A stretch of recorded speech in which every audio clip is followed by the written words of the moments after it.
and there is the 5 kilometre marker. So I'm going to turn around, and hopefully when I come to edit this, I can chop the film, trim it at the 5 kilometre marker, and that's taken 30 minutes, by the way, so very slow by my normal pace, but that's what you get today. And hopefully I can trim it and upload the first 5k, and later on upload the second 5k for the return leg. That means, of course, stating the obvious, and you've got 30 minutes of watching me, my hands moving, listening to me talk, and seeing some local scenery. And like I said 30 minutes ago, if you watch all the way through, I'd really appreciate it.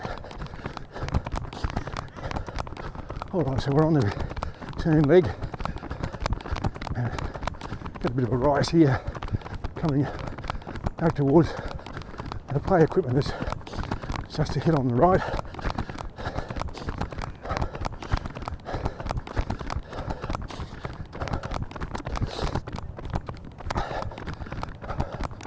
Last week I ran this course, or parts of it, I can't remember, it was 3 or 4 times, a total of 45 k's for the week. And I'm not saying that to boast, I'm just giving you some perspective.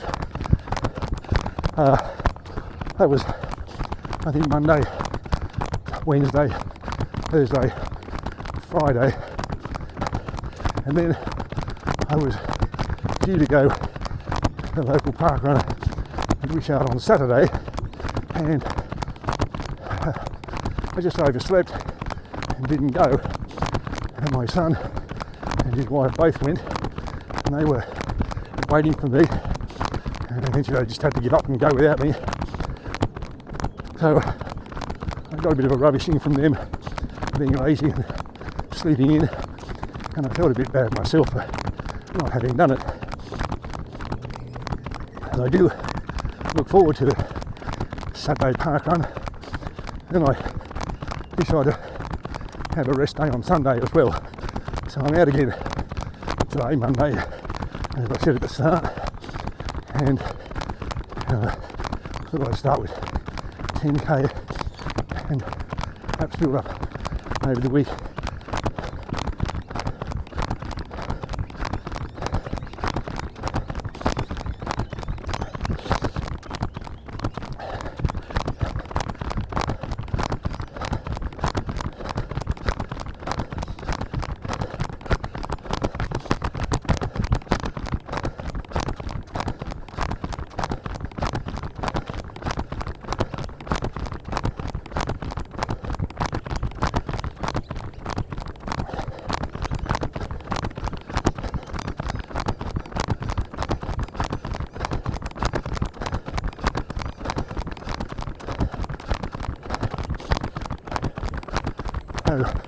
Len Bird Bridge. He was born in 1920, lived all his life here, so it was born a bit over 100 years ago. I can't read any more of that because I'm not wearing my glasses, and I don't want to slow down. That's the history, or a little bit of history of that chap. Now I come into the first of those rises on the way back from the mind over matter thing. And remember, I said earlier, if you feel a bit fatigued and it's feeling like hard work, maybe stop and walk up the hill. There's nothing wrong with that.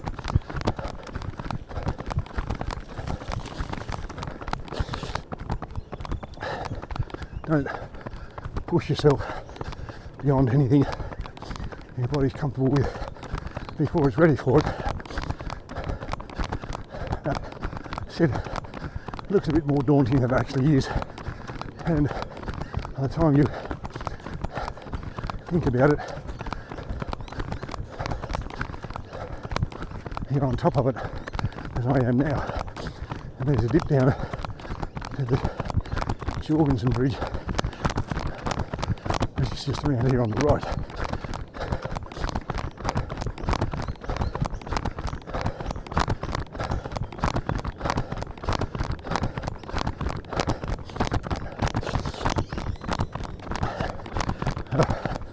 I've got to remember to run the little puppy dog's tail bit at the end there to make sure I do the full 10k. Nothing for you to see there. You've seen it going out and back. You can see it twice, or 4 times I suppose.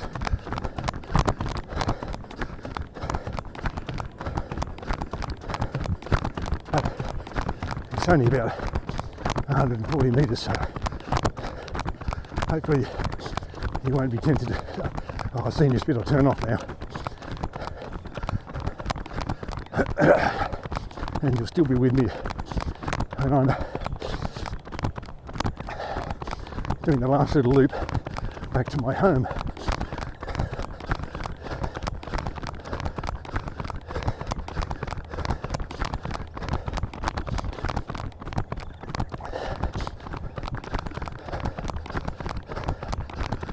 Trying to get my grandson, the one who's turning 16 this year, interested in running, mainly because I think for anybody, any form of physical exercise, and it doesn't need to be hard and vigorous and flog you to death, it just needs to be any form of physical exercise is good for you. And you get all of that, those endorphins and dopamine and whatever those chemicals are that are released in your brain from running or any exercise. You get them, they're as good as those you'll get from almost anything else. But also, he's got the physique for it. He's fairly tall, and he's got long legs, and he's lithe and slim, so I think he'd be good at it. And I try to tell him that it's a sport or an activity, whatever, that you can do by yourself, just as I am now, or you can do it with a group. There are running clubs and running groups everywhere, and you can join in a Saturday park run, and after a while you'll meet people there who are regular. They say hello and chew the fat before the run, and then compare times and results afterwards, and soon you're looking for their photos in their parkrun gallery and commenting on their achievement, and they're doing the same for you. So it's a nice social aspect to it. And one of the appealing things about running, besides all of that, is that it's virtually free. I say that because everybody's got, or every male has got somewhere in their wardrobe a pair of shorts and a t-shirt. Every male, every female I guess, also has a pair of joggers or trainers or whatever you want to call them, and essentially that's all you need. Put your shorts, t-shirt on, a pair of socks and your joggers, pick out a course, and away you go. Now, it's true I have a smartwatch, and I use that to track my distances and lap speeds and all that sort of stuff. But I know people who run who don't have those things, and they get just as much enjoyment out of it, if not more, because they're just concentrating purely on the running and not worrying about, you know, any of those statistics and thinking I should be doing better. So they just throw on their clothes and away they go. And I know that there are people who say You can have a wardrobe or whatever full of different shoes, different courses, trail running, track running, road running, this sort of path running, whatever. I don't criticise people who do. I don't have any view about that other than saying I don't, and I mostly run on these sorts of cycleways and made paths, and I don't feel as if I need heaps of different shoes and a whole lot of other equipment, and sometimes at cost, or people feeling the need to get all that sort of equipment that turns them off and why they don't run.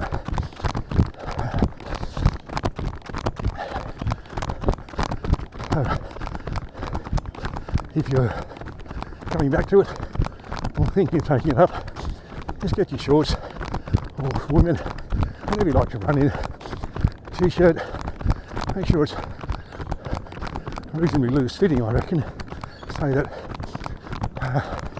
gets the air circulating and it doesn't trap the sweat and heat inside you. Well, that's for me anyway. I don't know other people. And people talk about materials that wick away the sweat. Just get stuff that you're comfortable in. Yes, it's good to look nice. That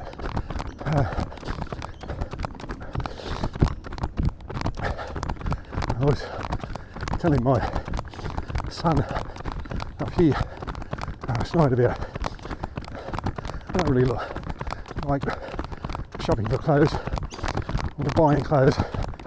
I don't need a lot because I don't work and I don't go out a lot, so I can get away with, track pants and shorts and polo shirts and stuff like that. But these shorts I bought for running, I bought them well before I took up running, and I wear them all the time for running, and they get a bit ratty and seams have come apart some places, so I just sew them back up, and whilst it looks like an amateur has sewed them up, because that's what's happened, they're well and truly worn in and comfortable, and I wear them all the time. I suspect that one day my wife gets her hands on them, they'll just disappear and a new set will appear, and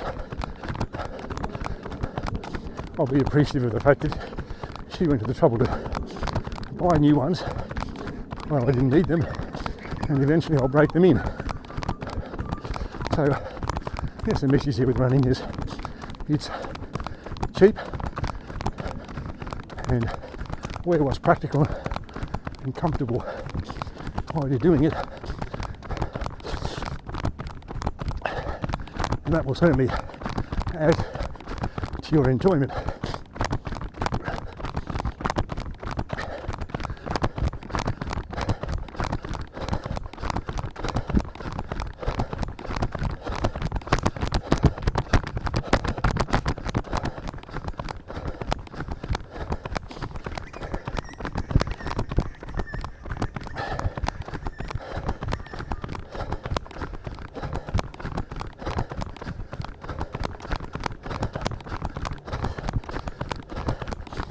Coming back down now to the Faustini Bridge. Just around this bend here.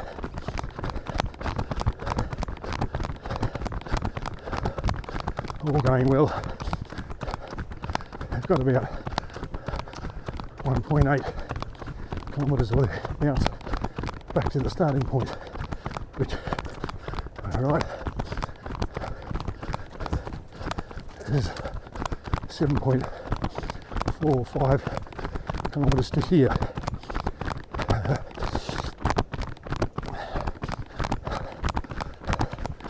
Let's see, hopefully I've done that little tail 4 times. I will get the full 10 in today.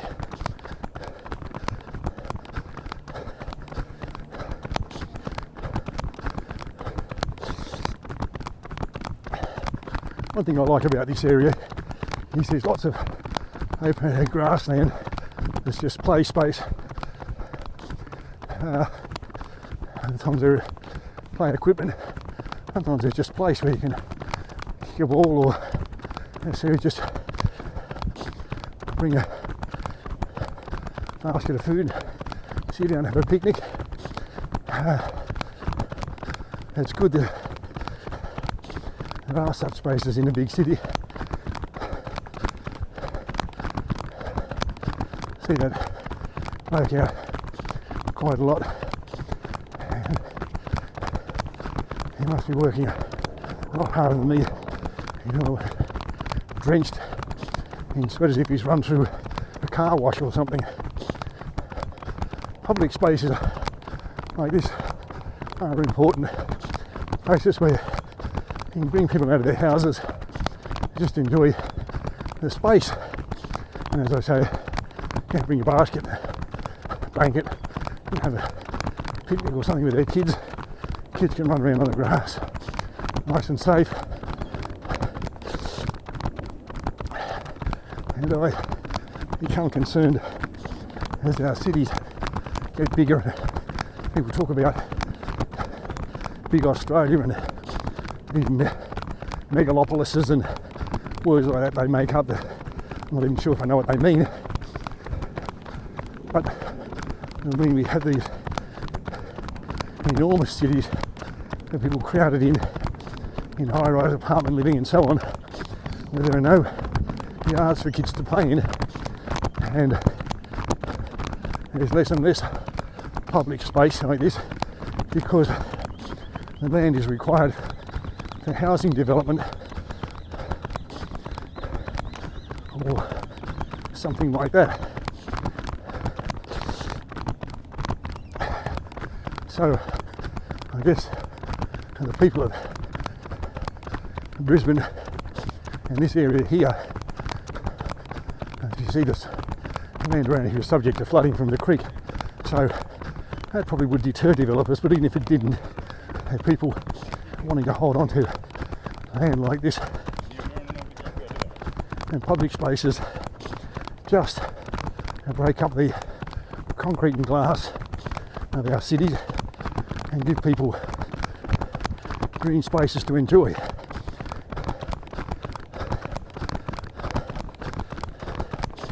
That's just ticked over to 8 kilometres. Coming around the bend here will be the end of the park run course. You see the finish line marked on the path, and then it's about 1.8, I think, back to where I started from. I just hope I keep saying now that I've done it properly, and it is the full 10 for you as well as for me.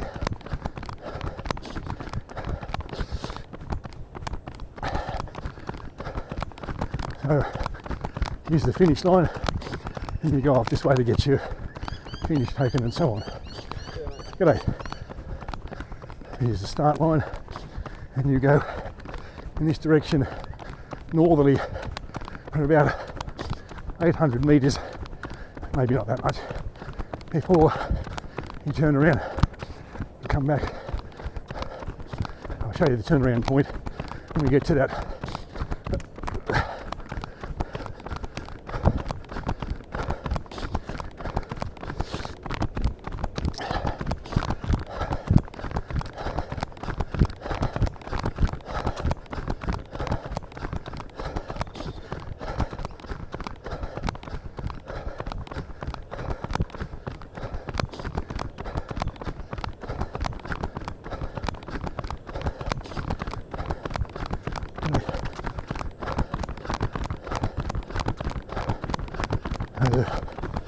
short rise here.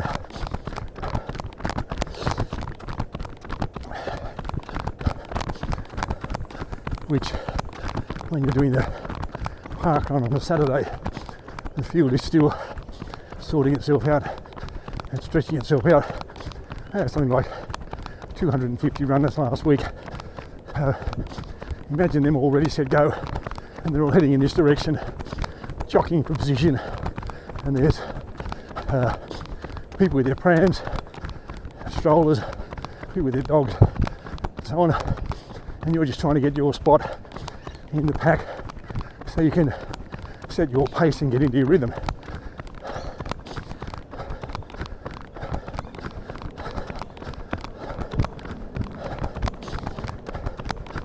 That'd be the 1 kilometre mark as you've gone up here to the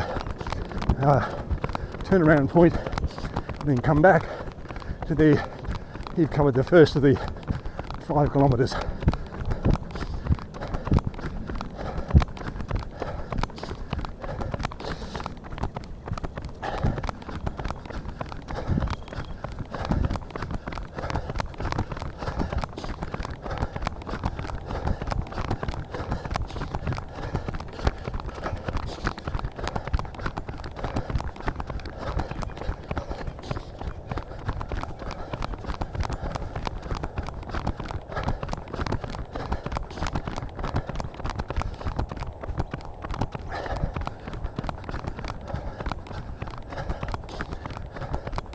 Although it's a Monday work day, I started at 5:30, so I guess, well, it's actually 5:40 I think. By the time I get back it'll be 6:40, 6:45, something like that. It's a work day for most people, but still you see people out walking or running, walking their dogs,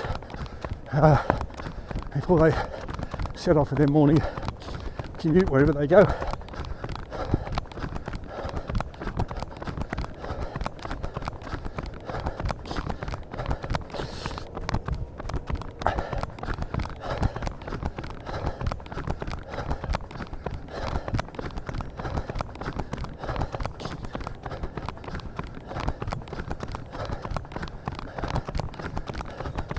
Coming up to my very favourite tree in this whole place, this one directly ahead, the brown one.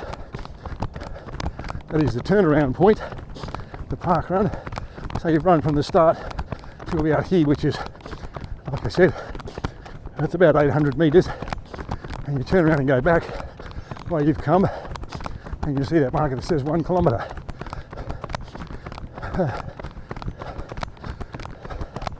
Another nice little public space, a gazebo, pergola, whatever you call it, play equipment, barbecue. There's a water station.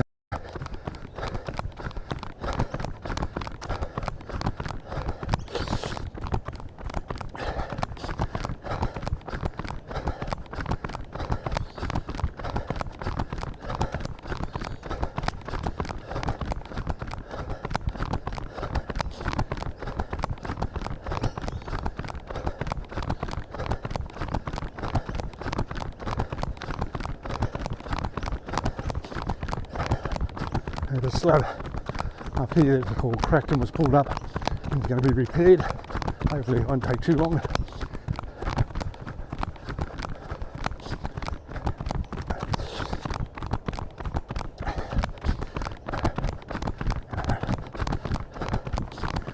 Just around this bend and into the home stretch back toward the dog park where we started from.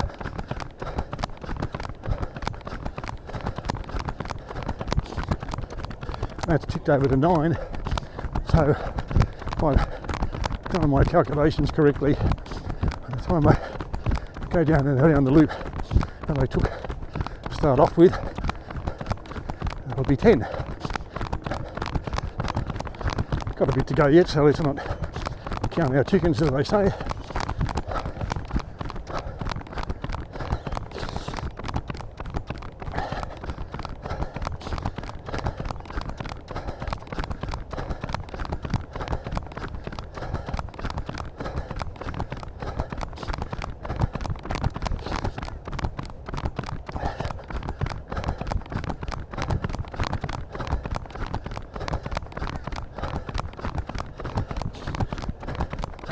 hopefully the sound of my feet thumping on the concrete is not too overpowering enough to put you off and turn off. But I believe this camera's got, I'm not sure if it's 3 or 4 built-in microphones, and hopefully sensitive enough to pick up my voice and my commentary above the sound of my shoes. But I mean, when you run, you're going to get the sound of shoes, and nothing really much you can do about that.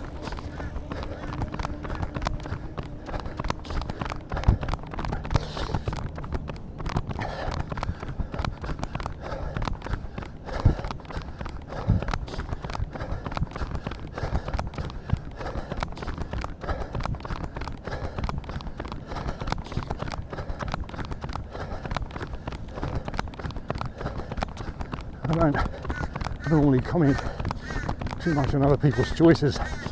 But a bloke who's just gone past, he's wearing a helmet, which is a requirement when you cycle in Australia, and depending on the state you're in, it's about a $350 fine if you don't wear it. And so if you don't want to incur the fine, wear it. As well as if you want to protect your head, wear it. We're one of the few countries in the world that has compulsory helmeting, or helmets for cyclists. They're compulsory for motorcyclists too, by the way. But the point I was making is, put a helmet on, protect his head, you're riding in bare feet. Now, no, Queensland's hot and all that sort of stuff, but as a kid, riding in bare feet, my feet slipped off the pedals many times, and stubbed the end of my big toe, lost my toenail a few times, and I can tell you, it's very uncomfortable. Can't wear shoes for a while, and if you lose a toenail, as any runner would know, that's had it happen to them, that's pretty painful. So, obey the law to avoid the fine. A bit more cavalier attitude with your feet, apparently.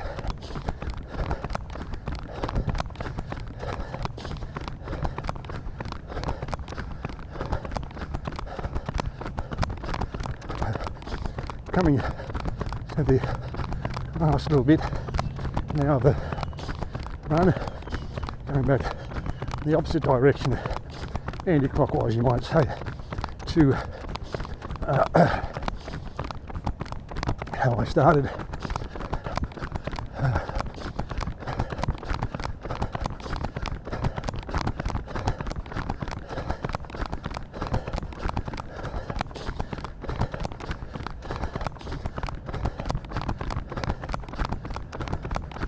Thank you for watching. If you watched the first 5k all the way through, special thanks if you watched this, what I hope is the second 5k all the way to the end. I'll never know that unless you tell me in the comments that you watched it all the way through. But if you did, I appreciate it. I appreciate it even if you just watch for a little bit. Hopefully,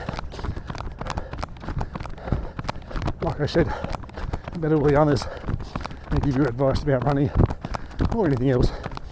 There was one takeaway for you, and you got something useful out of all of it.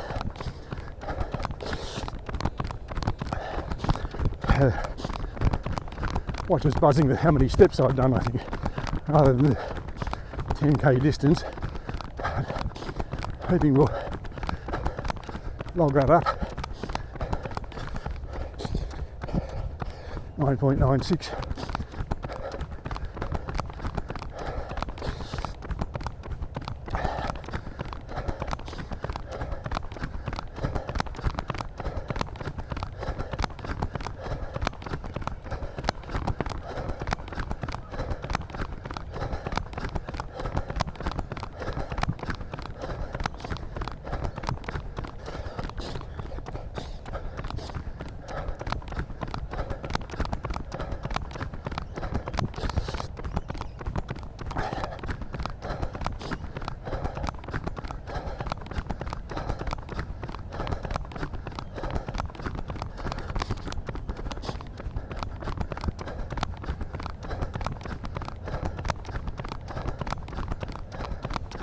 and 10k. So as I said, thank you for watching. I hope you've enjoyed it, and I'll hopefully enjoy your company when I'm making another running video, whenever that may be.